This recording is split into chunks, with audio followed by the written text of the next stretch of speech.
I think altruism is a very important characteristic of human beings. Humans do show generosity and helpful tendencies. This is something that emerges in babies in the second half year of life. It flowers. You can't help but smile when you see a little human being toddle over and help another human being, even though they don't know that person. And you start wondering, why does that happen?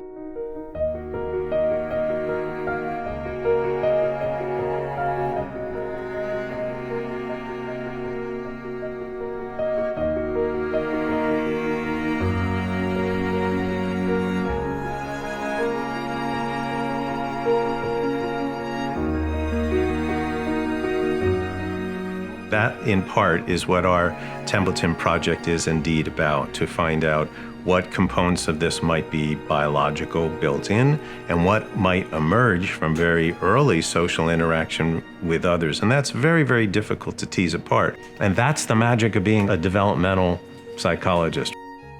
Philosophers, religious leaders, others have asked for millennia, where does this come from? How can we possibly study the origins of something like altruism? We need to clearly be able to define an altruistic act. Altruism comes from the French altruism, which was coined by the philosopher Auguste Comte. Comte was putting out there a philosophy of life, which he believed should really focus on others. That was his phrase, vivre pour autrui. So to live for others, he'd find that as the core ethical goal of the human species. Altruism comes into play when there's a little form of sacrifice or cost to the self, and despite that, one helps or assists the other to do them some good. I mean, people jump into the ocean to save drowning people, and sometimes that's at a cost to themselves. You don't only do that because of the sort of rules or laws. You do it because somehow you feel it in your gut that helping others, even if it comes at a cost to you, there's something good about that. And so that pro-social attitude that human beings have, of course, is very important to society and civilization. My theory is actually that we're not born altruistic in the sense that a 1-hour-old baby would act in an altruistic way to the mother or doctor. We're probably not doing altruistic acts at 3 months of age, but we are biologically prepared to interact in a social way about others and to detect the connection between self and other.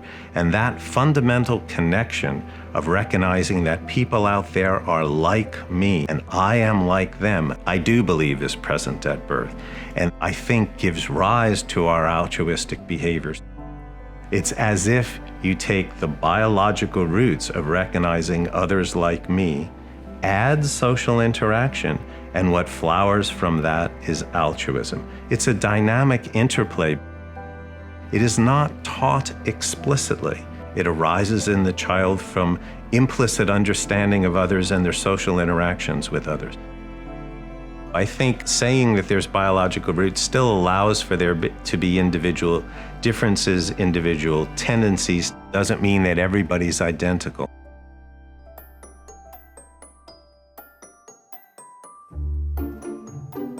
We are trying to test the specific core question about altruism. Can children at this young age give up something of value to a stranger? Are you ready? An adult picks up a piece of food that the child likes, like a grape. It's great. So we fumble it when we show it, and then we start reaching for it. So it's very clear that the experimenter would like to retrieve that fruit. So the child has a mini decision to make at that moment. They can toddle away to their mother, they can pop it in their mouth, or they can choose to take this grape and give it to another person. The toddler sort of looks wide-eyed, and then what we're finding is they toddle over, pick up this highly desirable piece of food, and gives it back. They continue to show helpfulness time after time after time, even though they have not received a reward. And we're taking that as acting altruistically because giving away food is like, to a child, that's something of value. Just like giving away money, it's called hot cognition, not cold cognition, not something that doesn't matter to them. And I must say, we were surprised to see how the children responded. That tells us that prior to language, prior to laws, prior to the threat of punishment, human beings are built to interact in an altruistic, pro-social way where we will mutually help one another.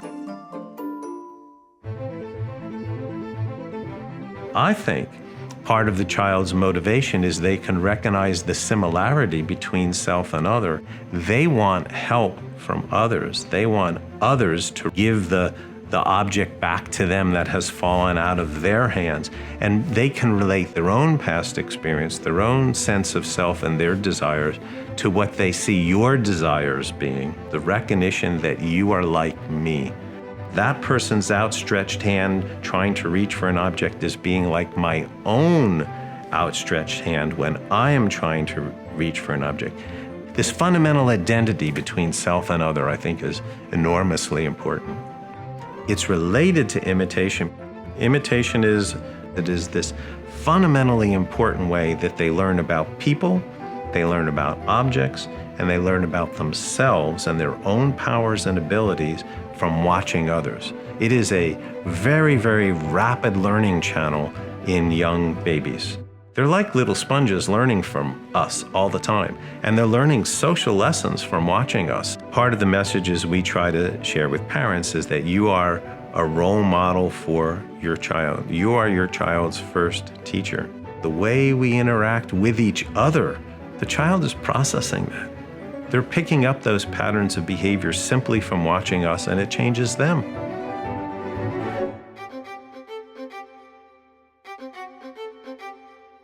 In my career, I'm most interested in how does the baby recognize that you are like me?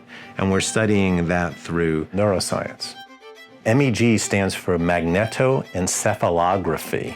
It's measuring the magnetic field that's coming from the brain. When the baby thinks or feels, there's synaptic connections and firings inside their brain, and that makes a little minute electrical signal. The electrical signal changes the magnetic field outside the baby's brain. I'm using MEG at the moment for baby's sense of touch and how they relate self and others. I want to show you the brain reaction in a 29-week-old baby, a 7-month-old baby, when we touch their hand. And what we think is the adult hand region is somewhere in here. So I want you to see what brain region becomes activated. We touched, and boom, we see the most significant activity where we expect in the hand area. And the really interesting thing was in the next study, when they watched somebody's foot being touched, you'd see activity in the foot area. And when you watch the hand in the hand area, and that shows that there's some similarity at a neural level between my hand and your hand, my foot and your foot. It means that the baby is understanding your body using the same sort of neural tissue and the same neural networks that they use in processing touch to their own body. So at the neuroscience level, there's a connection between self and other as young as 7 months of age. So we're beginning to map out the neuroscientific basis of body perception. I think that's the earliest foundation for what will develop into feelings of empathy and altruism for others. There's got to be this fundamental sense that you are like me and I am like you. We just think this is laying the foundation for social developmental neuroscience, a field that we think is going to explode. There are many, many, many fascinating questions to ask once you find out the fundamental kernel. Do our little babies help others in altruistic ways to begin with? We really want to get at, does this behavior last? Does it go beyond in other contexts? How far can we push it? Are there people you wouldn't help? Do you help people who are like you? More people who are in your tribe, people who are part of your group, more than you help people in the out groups? Could your parents override some natural tendency to altruism? In our study, it doesn't answer the question of why we might grow up and dehumanize other groups who are not like us. Why do we separate into tribes and divide the world into us and them? What I think it does show is prior to dividing the world into us and them, the children feel a much more global sense of others are like me, a sense of we-ness, a sense of us. One might say that we're just beginning to toddle in our understanding of what makes us uniquely human and how we flower and develop in our families and cultures through social interactions. It's fascinating to combine brain and behavior, especially when you can do it on important and fascinating questions. Nothing could be more exciting.